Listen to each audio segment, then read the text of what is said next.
como eu comentei aqui com vocês, em vez de fazer um sorteio, vale a pena você, quer dizer, volta e meia você faz esses pareamentos sem ter o sorteio, exatamente para você tentar criar grupos de comparação que sejam balanceados, tá certo? O que eu estou discutindo aqui são métodos experimentais, onde o balanceamento já vem do sorteio. Mas mesmo que você tenha o balanceamento vindo do sorteio, é super útil para você fazer um pareamento antes do sorteio e fazer o sorteio dentro dos pares ou dentro dos grupos, tá certo? Que é o que a gente estava discutindo e que gera alguns problemas que várias pessoas comentaram aqui de ponderação disso, etc. Lembrando que a PNAD é uma amostra super estratificada e que, portanto, tem problemas de ponderação. Quer dizer, ao fazer esse pareamento, você gera um problema de ponderação, os pesos são fáceis de você descobrir quais são, e você pode, para algumas coisas você precisa usar o peso, para outras coisas você não precisa usar o peso, depende exatamente do que você está fazendo. Igualzinho na PNAD, para algumas coisas você precisa usar o peso, para outras coisas você não precisa usar os pesos, tá? Agora, por que é tão importante você fazer um pareamento antes de você fazer o sorteio? Tá? Antes de mais nada, porque em vários casos você é obrigado a. Naquele caso que eu mostrei para vocês, do Protejo, eu tinha um cara se inscrevendo na Rocinha, que quem conhece minimamente o Rio de Janeiro sabe que fica ali entre a Gávea e São Conrado, e o outro cara se candidatando a um lugar, ou em Niterói ou na Vila Kennedy. A Vila Kennedy fica perto de Bangu, Campo Grande, que é a zona oeste do Rio de Janeiro. O cara que se candidatou na Vila Kennedy, ele não vai vir no programa na Rocinha, mesmo porque não vão deixar ele entrar, e o cara da Rocinha não vai conseguir fazer o curso na Vila Kennedy pelas mesmas razões e porque a passagem de ônibus ali vai ser cara, além dele ter que gastar 2 horas de ônibus para ir de um lugar para o outro. Logo, os sorteios têm que ser feitos dentro do lugar que o cara se candidatou. Além disso, como eu mostrei para vocês, em cada lugar tinha 4 células e em cada célula tinha 2 sorteios, tá certo? Então era 4 vezes 2, 8, 8 vezes 19, 8 vezes 19 lugares, acabava sendo isso daqui. Tá? Eu tinha, na verdade, 152 sorteios que foram feitos para gerar os 2.425 beneficiários e os 2.432 jovens de controle. Tá certo? Esses beneficiários estão espalhados por esses grupamentos e esses controles estão espalhados por esse grupamento. O ideal é que todos esses grupamentos tivessem o mesmo número de controle e o mesmo número de tratamentos. O que acontece é o seguinte, tem vários deles que não deu excesso de demanda e, portanto, não tem nenhum controle. E tem, inclusive, uns que não tem nenhum tratamento, porque ninguém se candidatou, tá certo? Então, você perde vários desses grupamentos, tá certo? Isso, quer dizer, mesmo que eu balanceasse mesmo eu tendo 2-1 de candidatos, eu não tenho 2-1 de candidato em cada um desses sorteios, tá certo? Então, na verdade, a minha amostra acaba sendo só com base em 93 sorteios, porque só em 93 sorteios eu tinha pelo menos 5 controles e pelo menos 5 tratamentos. E o que eu fiz foi escolher 5 controles e 5 tratamentos em cada um desses 93 grupamentos. Então, eu fiquei com essa quantidade aqui, essa era a minha amostra que eu parti para fazer o estudo. Tá? Então, eu só fiquei, na verdade, com grupos onde eu tinha pelo menos 5 controles e pelo menos 5 tratamentos. Tá? Então, respondendo um pouco a pergunta que foi feita, ter muito controle e pouco tratamento, ou ter muito tratamento e pouco controle, as duas coisas são ruins. Porque, na verdade, o que você está fazendo? O teu estimador de impacto é a média num grupo menos a média do outro grupo. Logo, depende o teu estimador é uma diferença de duas médias, né? Se você quiser trabalhar em variação, é a média das variações, tá certo? Essas médias das variações, a variância de uma diferença de duas coisas estocasticamente independentes é a soma das variâncias, tá certo? Então você tem que somar as duas variâncias. Ora, se você tem duas amostras, você pode facilmente mostrar que se você tiver um tamanho de amostra fixo, a melhor coisa é você balancear, tá certo? Qualquer desbalanceamento, como o desvio padrão varia com a raiz quadrada, né, que é uma função côncava, qualquer desbalanceamento aumenta a tua variação, tá certo? O melhor é você ter o mesmo número nos dois casos, tá certo? Você pode fazer uma conta simples e perceber que se você tiver que ter n sobre 2 e n sobre 2 é melhor do que qualquer m1 mais m2 que dê m, tá certo? Só se fazer a conta. Então, o ideal é você ter grupos, é você ter tantos controles quanto tratamento, tá certo? Evidentemente, você não consegue ter isso, porque depende do teu excesso de demanda, depende do teu excesso de oferta e etc. E, obviamente, jogar fora a observação para ficar balanceado não ajuda nada, tá certo? Só piora também. Então, tipicamente, o que você queria era aumentar aonde você não consegue aumentar, né? Diminuir é sempre... free disposal é sempre possível, você sempre pode jogar fora aleatoriamente a tua informação. Então, é claro que desbalanceamento é uma coisa ruim, quanto mais balanceado, melhor, mas nem sempre você pode fazer. Qual é o custo de eu sair de 152 para 93?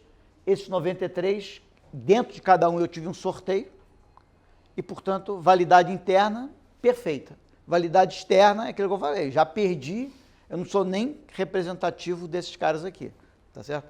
Mas, obviamente, eu já estava em 19 bairros bairros não aleatoriamente escolhidos do Rio de Janeiro, que não é Brasil, nem é o Rio de Janeiro inteiro, já não era representativo de muita coisa, ficou menos representativo ainda, mas essa é o que você precisa para continuar tendo validade interna e, portanto, ter controle e tratamento ali dentro, tá?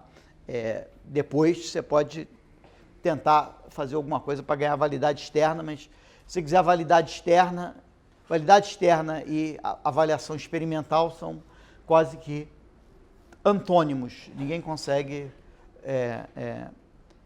você tem que rezar para o teu impacto ser razoavelmente constante e, portanto, a heterogeneidade não ser tão importante assim.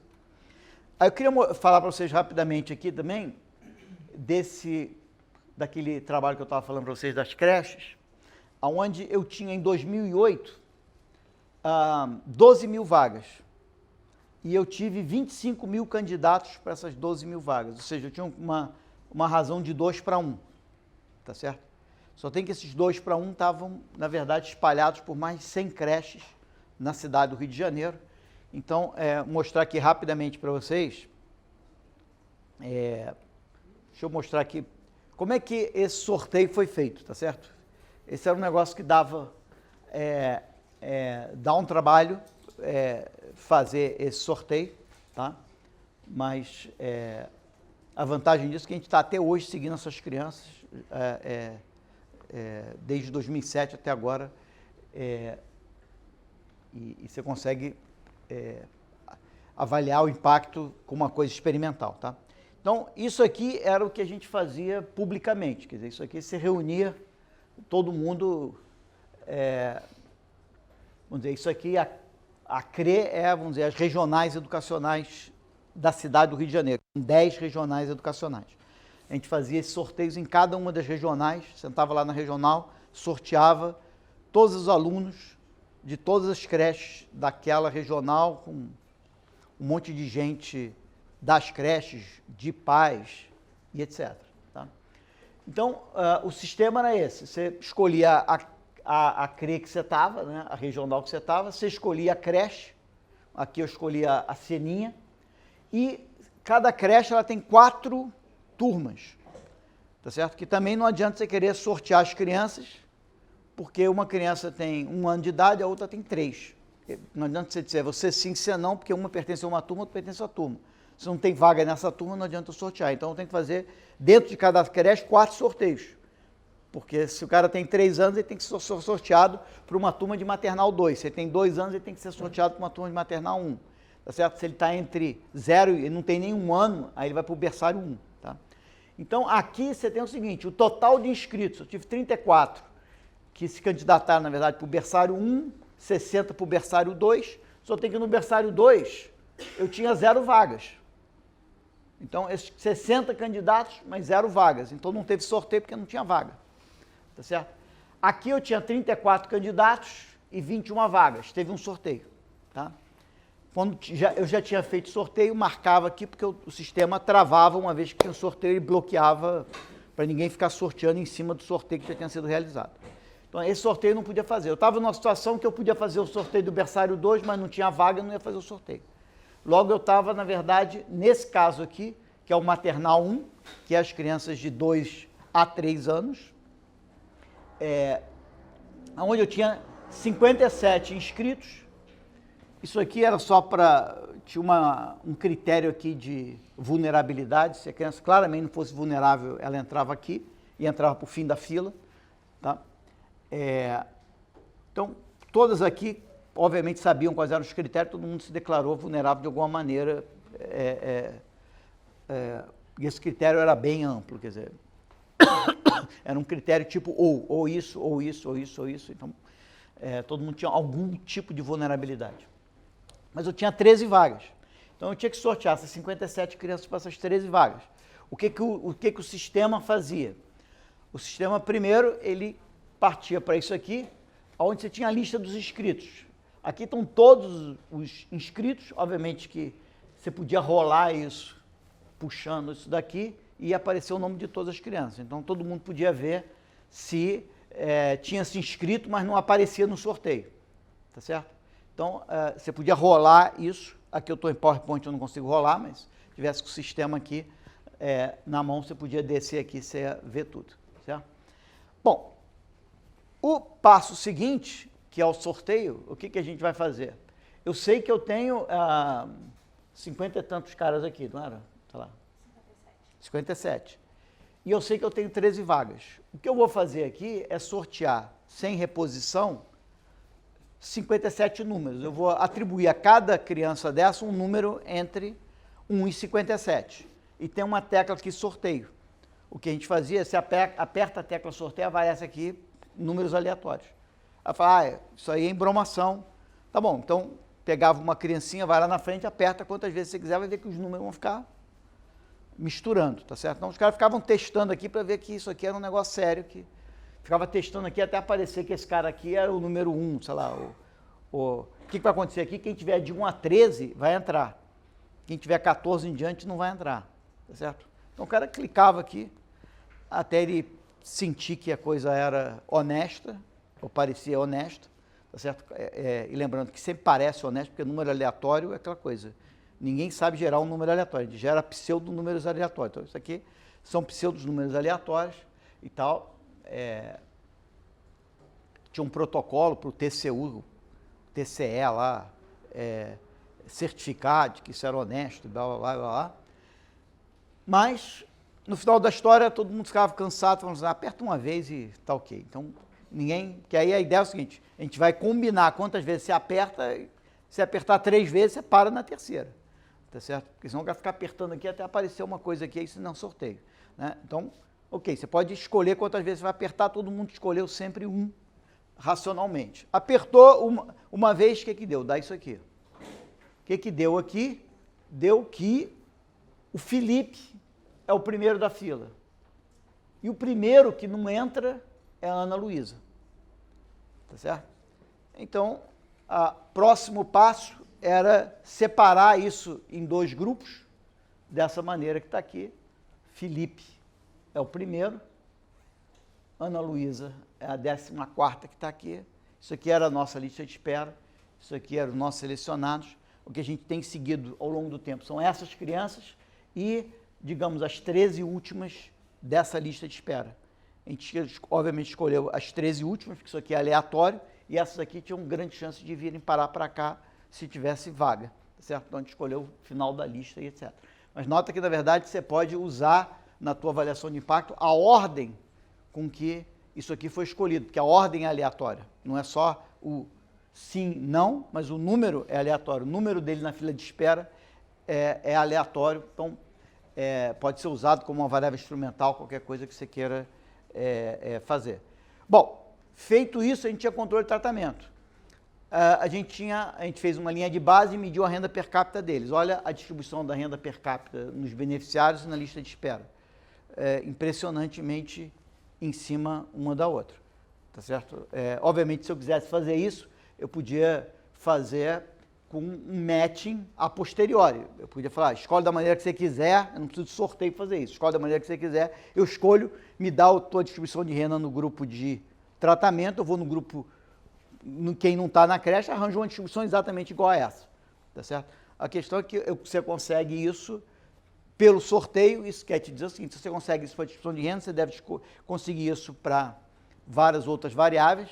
A gente tem uma centena de variáveis calculadas e todas elas são coisas desse tipo, o que quer dizer que os não observáveis devem seguir o mesmo padrão, o que é a grande vantagem da seleção aleatória, né?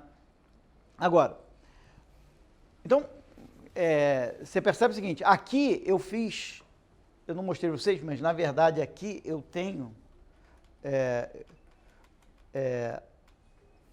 essa aqui é a minha amostra,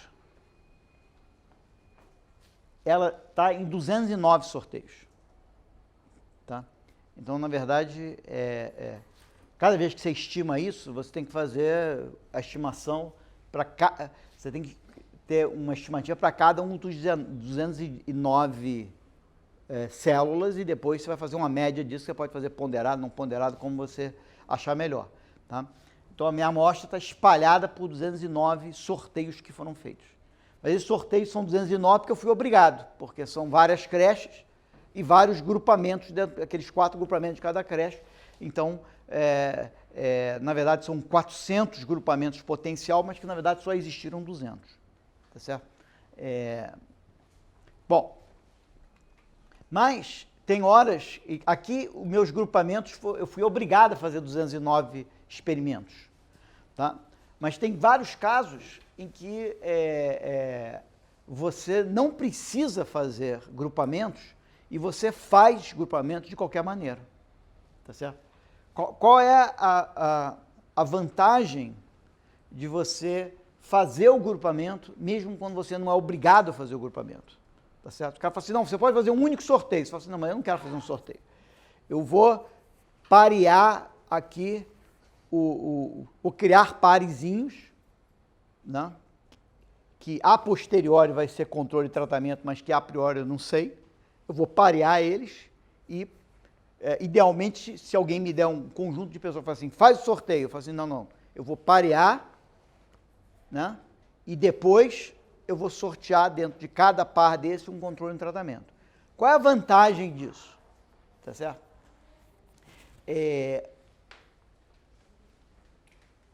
A primeira vantagem disso que está aqui é que o pareamento ele vai aumentar a tua eficiência, tá certo? Porque vamos dizer o seguinte: o que é o que é a variância do estimador de diferença, né? Aquilo que a gente falou, é a variância de uma média aqui menos uma média aqui, a variância de uma diferença de médias. A variância de uma diferença de médias de duas coisas independentes é a variância desse mais a variância desse, tá certo? Se eu tenho grupos, é a variância dentro do grupo, né? Vocês já viram aquela famosa fórmula da decomposição da variância, né? Que a variância de y, né, é igual ao valor esperado da variância de y dado x, mais a variância do valor esperado de y dado X. Tá certo? Quer dizer, a questão toda é o seguinte, fazendo os grupamentos, tá certo? Eu só tenho que lidar com essa variância aqui, tá certo? Essa parte da variância eu elimino, tá certo? Isso é por isso que todo mundo que faz amostragem faz uma amostragem estratificada. Toda amostragem estratificada tem um menor erro de medida do que uma amostragem não estratificada, tá certo? Se eu fizer uma amostragem não estratificada, vamos dizer, uma população que é metade são mulheres e metade são homens. Se eu fizer uma amostra não estratificada, eu não garanto que na minha amostra metade são homens e metade são mulheres, certo? Que é uma fonte extra de variabilidade. Mas, se eu fizer uma amostra onde eu digo, não, estratifica, tira uma amostra de mulheres e uma amostra de homens, no final eu sei que metade vão ser homens, metade vão ser mulheres, tá certo? Então, uma fonte de variabilidade é eliminada na hora que eu estratifico, tá certo? Então, exatamente o que acontece aqui, tá? Na hora que você faz esse pareamento a priori, tá certo? Você está eliminando uma fonte de variação que é parecido com o que a gente faz, por exemplo, se você você tem uma amostra, você tem uma avaliação experimental, você resolve usar os teus X, né? Você resolve estimar, você pode estimar numa análise experimental simplesmente pela primeira diferença, né? Ou por diferença em diferença. Mas você resolve usar uma regressão, né? Acho que você que estava conversando comigo, né? Você pode usar a regressão. Para que você vai usar a regressão? Para reduzir a variância, tá certo? Para ganhar eficiência. Mas se você fez um pareamento baseado nesse X, no fundo você implicitamente já controlou por esse X. Então, essa tua regressão nesse X não vai somar mais nada, porque isso já está no teu pareamento, tá? Então, por parear, você reduz a fonte de variabilidade e você melhora o teu estimador. Um caso radical ajuda você a entender isso, tá? Então, assim, supõe, para simplificar, né,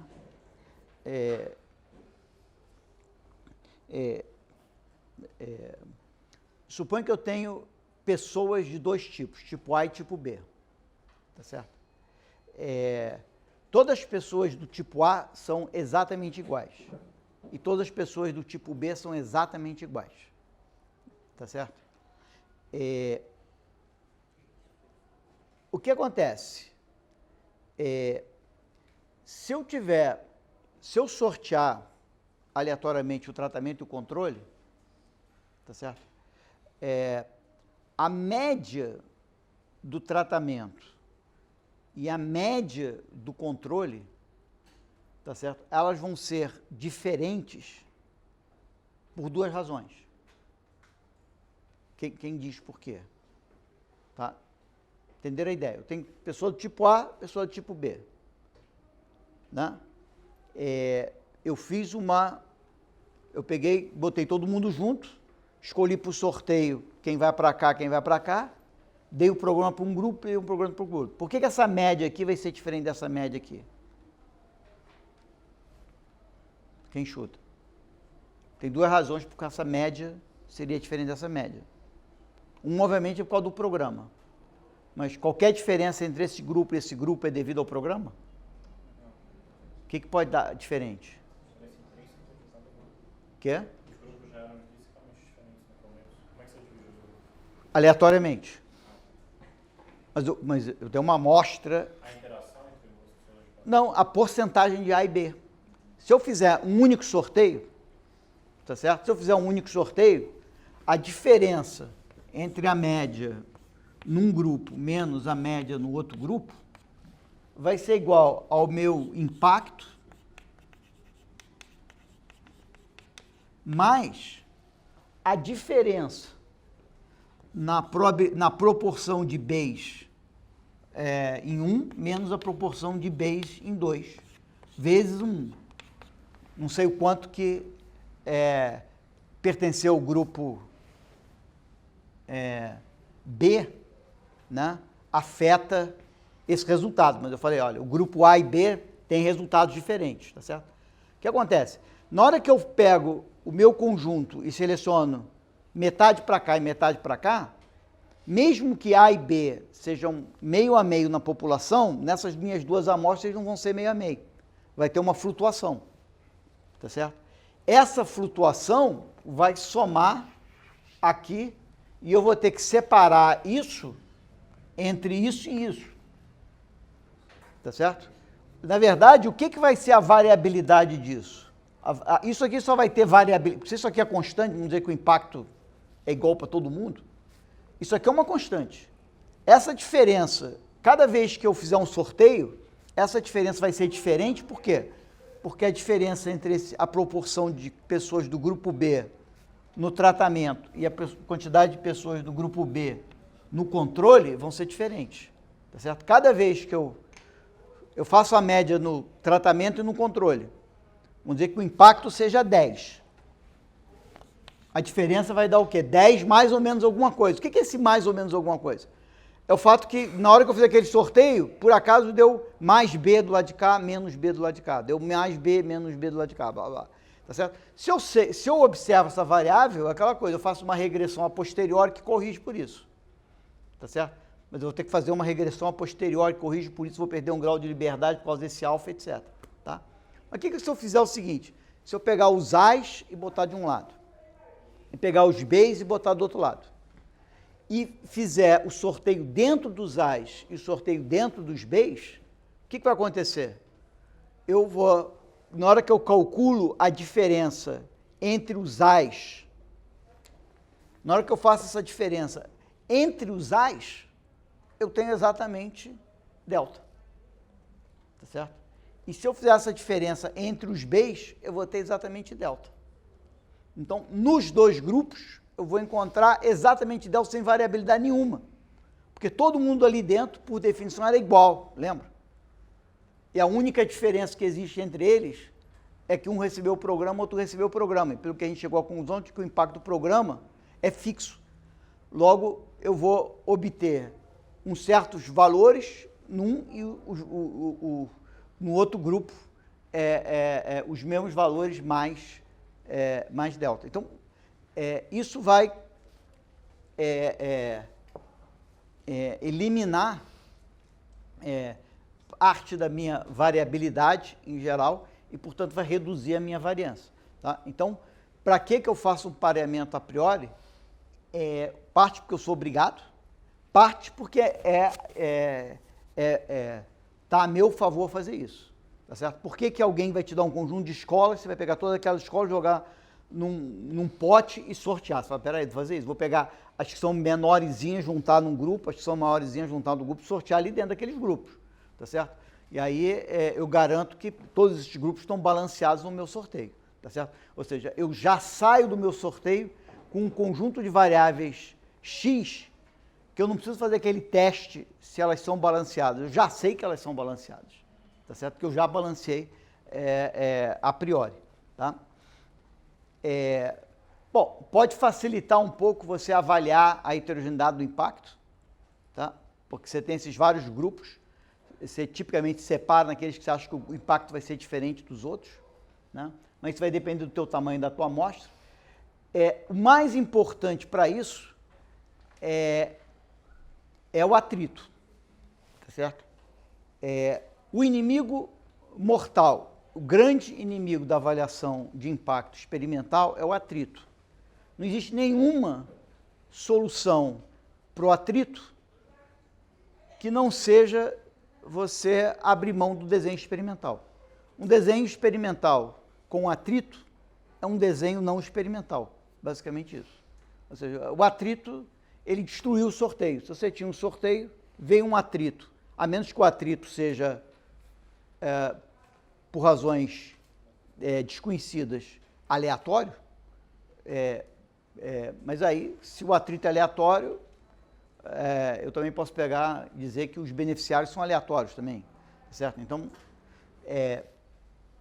não tem como demonstrar, dado que o atrito, por definição, eu deixei de observar alguém, eu não tenho como saber se aquele alguém é um componente aleatório da minha amostra ou não, tá certo? Provavelmente deve ter uma razão pela qual eu não consigo entrevistar aquele cara e consigo entrevistar os outros, então deve ser tudo menos aleatório, né? Tá? Então, o atrito mata, em princípio, a avaliação de impacto experimental. É o pior inimigo da avaliação de impacto experimental. A grande maneira de resolver o problema de atrito, talvez a única maneira, é não ter atrito. Tá? Agora, o pareamento resolve o problema do atrito, no seguinte sentido. No caso do Jovem de Futuro, eu tenho 400 experimentos. No caso de creche, eu tenho 200. Se em 10 dele eu tenho atrito, eu simplesmente jogo os 10 fora. É como... aí você fala assim, se você jogar os 10 fora, você não afeta o experimento? Não, porque eu fiz o experimento dentro dos compartimentos. Então, o experimento nesse compartimento não tem nada a ver com eu jogar isso fora. Eu perco validade externa? Perco. Porque agora o meu universo é o universo dos caras que participaram do sorteio, que já é restrito. Eliminado aqueles caras que não deu excesso de demanda, eliminado aqueles caras que não deu excesso de oferta, eliminado aqueles caras que eu perdi por atrito. Ok, mas a minha validade interna, perfeita. Dentro desse universo, eu estou estimando exatamente o valor correto. Tá? Você também perde eficiência, porque você está jogando fora compartimentos. Obviamente, você tem um número... ter 100 compartimentos é melhor do que você ter 55, tá certo? Então, é sempre bom fazer isso. No caso do Jovem de Futuro, a gente consegue jogar fora vários compartimentos. Por isso que é também bom você fazer pares.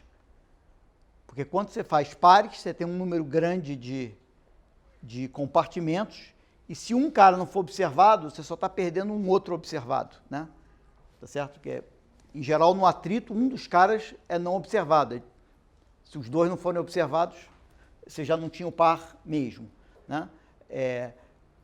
Mas quando você faz grupos de 7, se um cara, se tiver atrito num cara, você tem que jogar 7 fora. Então, por isso é outra vantagem de você fazer os pares, é sempre melhor, tá?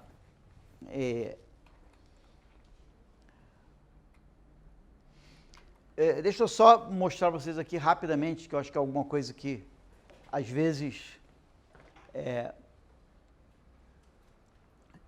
não sei se vocês viram essa, também é uma coisa que, às vezes, o econometrista não dá tanta atenção, é você ter uma teste da existência da heterogeneidade. Tá? Então, isso aqui é uma coisa bem prática, certo? Que é o seguinte, conselho do Unibanco, tá? Então, tá lá Pedro Malan, Marco Lisboa, Cláudio Moura Castro, tá? Pedro Moreira Salles e blá, blá, blá, tudo bastante esperto. Aí, qual a informação que eles tinham que deixavam eles zonzos? Eles tinham o seguinte, isso aqui são os lugares que o programa existia, tá? Isso aqui era a estimativa. O cara olhava para isso, ele tinha esses números aqui, tá? Isso aqui é antes de eu ter feito aquele gráfico para eles. Eles tinham esses números aqui. Eu olhava para cima e falava, cara, você está dizendo que o impacto vai de 0 a 10, cara, pô. Sei lá se isso tem impacto, cara, sei lá o que vocês estão fazendo. Um negócio que vai de 0 a 10, você está me dizendo que um aluno tirou uma nota que vai de 0 a 10. Ok, mas o que isso me diz? Você está dizendo que o meu impacto pode ser 0, pode ser 10? Eu tenho impacto ou não tenho impacto? E Se existe impacto, que história é essa? C0, C10, cara? Quer dizer, isso quer dizer que o meu impacto depende a beça de que lugar que eu estou fazendo o programa, então eu não sei se eu for num outro lugar, se o meu programa vai ter impacto ou não, porque pode ser 0, pode ser 10, né? E aí o Pedro Moura Salles, ele liga para o governador e fala, bom, você quer o programa, não quer o programa? Eu digo para ele, olha, eu vou levar o programa aí, mas eu não sei se é 0 ou se é 10 o impacto, entendeu? O cara fala, como que eu vou ligar para o cara e falar isso? Tá certo? Aí eu vivia dizendo para ele o seguinte, cara, vocês estão interpretando isso errado, cara, porque esse impacto, ele está sendo medido com um erro. Então, esse impacto, cara, ele na verdade ele é 5, mas ele é um 5 medido com erro, porque todo impacto você mede com erro. 5 medido com erro, dependendo do tamanho do erro, pode ser 0, pode ser 10. Tá? O cara não convencia muito. Essa tabela aqui, eu acho que foi mais convincente, tá certo? Embora ela não seja definitiva, porque o poder estatístico dessa análise é limitado, tá certo? Então, mostrar para vocês o seguinte, como é que, por que que esse impacto, por que esse número é diferente desse número, tá certo?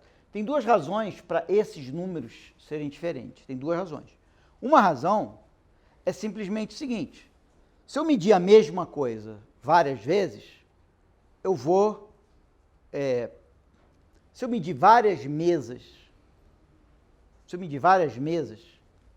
vai me dar números diferentes, tá certo? Porque eu tenho um erro de medida. Mesmo que as mesas sejam iguais. Então, se tiver uma fábrica que disser, não, eu produzi todas as mesas são iguais, aí eu falo, não, mas eu medi e elas deram diferente. Fala, bom, tudo bem, o problema é na tua medida. Pô, mas como é que você sabe se é problema na medida, não é da tua fabricação? Essa é a questão, tá certo? Meus números de medida da mesa deram números diferentes porque você me deu mesas diferentes ou porque a minha medida tem erro? Tá certo? Então, esse é um problema fundamental em avaliação de impacto, em análise da heterogeneidade do impacto. Tá certo? A única maneira de eu resolver esse problema é se eu souber a precisão com que eu meço o tamanho da mesa. Se eu meço o tamanho da mesa com mais ou menos 1 centímetro, tá certo? E uma mesa me deu 30 centímetros maior do que a outra, eu vou dizer, cara, a mesa é maior que a outra. Não é um problema na minha medida, é um problema na tua fabricação, tá certo? Isso envolve eu comparar a variabilidade das medidas com, digamos, o erro de medida, tá certo? O erro da minha medida. Quando eu estou medindo a mesma coisa, com que variabilidade eu meço, tá? Como é que a gente fez isso aqui? A gente fez o seguinte, em Goiás, eu tenho 25 experimentos. Em Goiás eu tenho 25 experimentos. Eu posso argumentar, embora mais ou menos, que em Goiás o impacto é mais ou menos o mesmo, embora possa ter uma variabilidade também do impacto dentro de Goiás. Então, eu estou entendendo o seguinte, como eu meço o impacto de Goiás 25 vezes, eu consigo descobrir qual é a variabilidade desse 5,8. Na verdade, o erro padrão dessa estimativa, que deu 3,8. Tá certo? Tanto é que eu crio um intervalo de confiança para esse cara que vai de -1 a 12. Ou seja, esse cara aqui, ele pode ser -1 ou pode ser 12. Tá? Isso aqui está tudo medido em pontos na escala Saeb, tá? Então, um aluno no ensino médio, ele aprende alguma coisa como 25 pontos na escala Saeb, tá? Só para você ter uma ideia. Então, 12 é coisa pra caramba. 12 é meio que a metade do que um aluno aprende nos 3 anos do ensino médio, tá? 7 é mais ou menos o que ele aprende por ano do ensino médio, tá? Então, aqui eu obtenho uma estimativa de qual é o erro ou qual é a flutuação desse cara, certo? E daqui eu obtenho qual é a flutuação desse cara. Olha, aqui no Pará eu só tenho 15 medidas, certo? Eu só tenho 15 medidas no Pará, e pode ser que no Pará a variabilidade seja maior, porque as escolas são mais heterogêneas e etc. O meu erro é esse aqui. Tá? Então, o ponto é o seguinte, eu agora tenho essas várias medidas e eu tenho qual é a precisão dessas várias medidas. Tá certo? Então, isso permite você criar uma estatística, tá certo? Em que medida essa variabilidade aqui pode ser explicada por erros de medida ou não, tá certo? A maneira que você faz é o seguinte, esse cara aqui, eu acho que aparece no outro...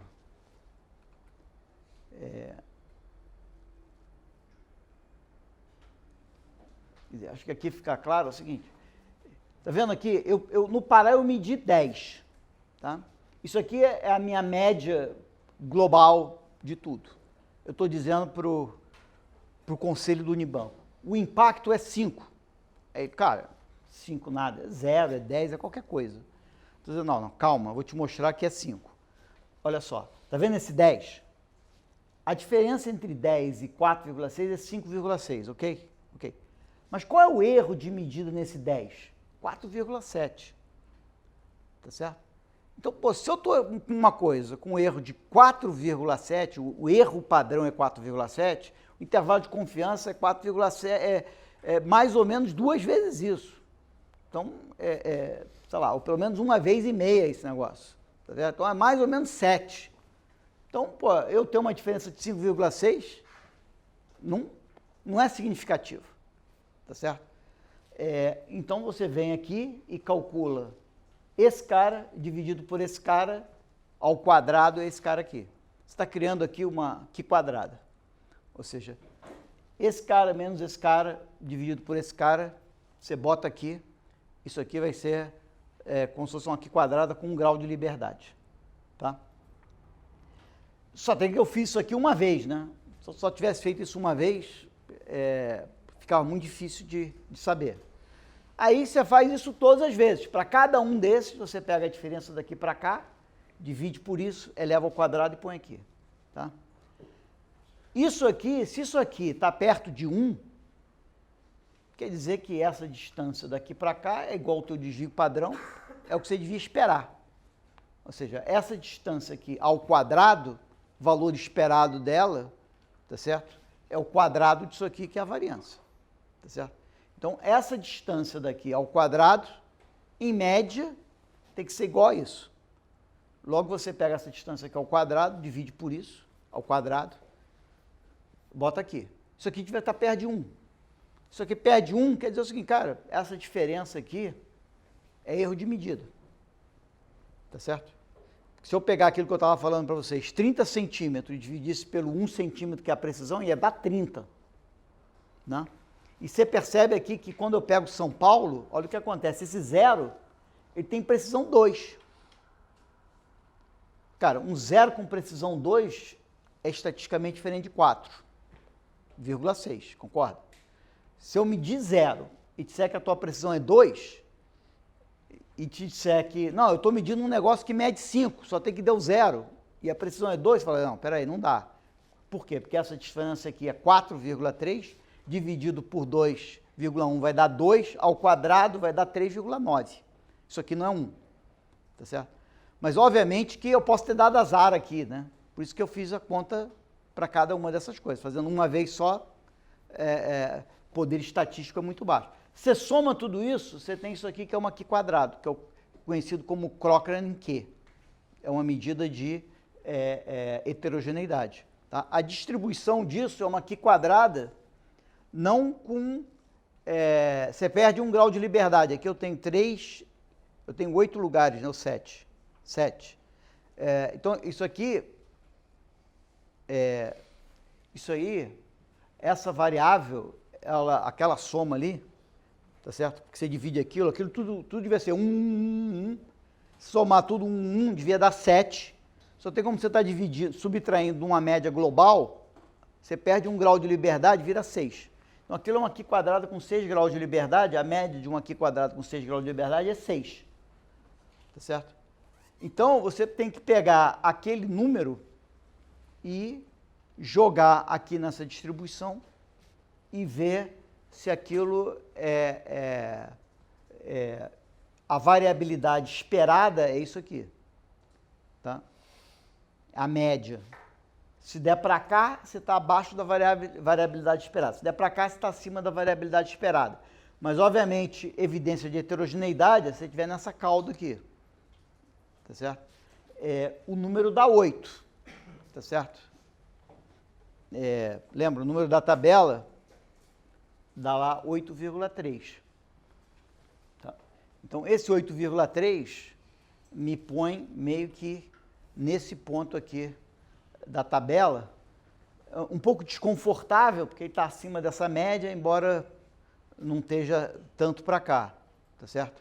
Agora, você percebe o seguinte, que esse número 8 é o que importa. Agora, se você olha de novo para o dado, você vê o seguinte, cara, esse 8, ele vem desse 4 aqui, cara. Tá certo? Então, a minha evidência de heterogeneidade, na verdade, vem de São Paulo. Se eu tenho uma evidência de heterogeneidade de São Paulo, o resto vai estar tudo. Se eu somar o resto, vai me dar muito bem. Então, se eu tenho alguma... Aqui eu acho que eu tenho alguma evidência de heterogeneidade que vem de São Paulo. Tá? Enquanto que aqui, por exemplo, em língua portuguesa eu não tenho. Olha só. Dá tudo muito baixo.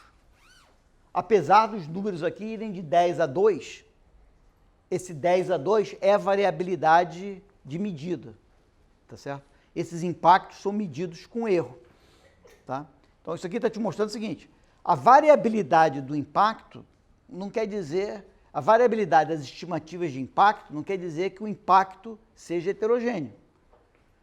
Parte da variabilidade das medidas de impacto vem simplesmente do fato que são medidas de impacto independentes e, portanto, tem um componente aleatório que deve flutuar. Eu tenho que descontar, em certo sentido, esse componente aleatório para obter uma visão se a variabilidade é grande o suficiente para eu falar que existe heterogeneidade. Então, no caso aqui, isso aqui é 1,9. Né? E 1,9, obviamente, aqui que está, né? Quer dizer, língua portuguesa está aqui na distribuição e, portanto, nenhuma evidência de heterogeneidade, apesar da estimativa pontual variar de 2 a 10, enquanto que matemática eu tenho alguma evidência. Você queria perguntar alguma coisa? Não. Então, só falar o seguinte, não vamos... A tendência do mundo é olhar... vocês sabem, a tendência do mundo é olhar variabilidade, olhar estimativas pontuais que variam e interpretar aquilo como heterogeneidade. Tá certo? Nossa missão é chegar para o cara e falar, não, calma, nem toda variabilidade é heterogeneidade. Parte da minha variabilidade é a variabilidade natural da medida que eu estou usando para estimar o impacto. Eu tenho que, em certo sentido, subtrair essa variância para poder medir isso. E o Tresch, esse Crocker-Niquet, não sei se vocês viram esse negócio por aí, é uma maneira de você testar de uma maneira bem simples a heterogeneidade quando você tem N impactos medidos de forma independente. Tá certo? A grande vantagem aqui é que a compartimentalização dos sorteios permite eu ter medidas completamente independentes do impacto nesses lugares. Tá certo? Aqui eu tenho 7 medidas completamente independentes, tá certo? Porque são 7 sorteios completamente diferentes, então permite que eu faça isso.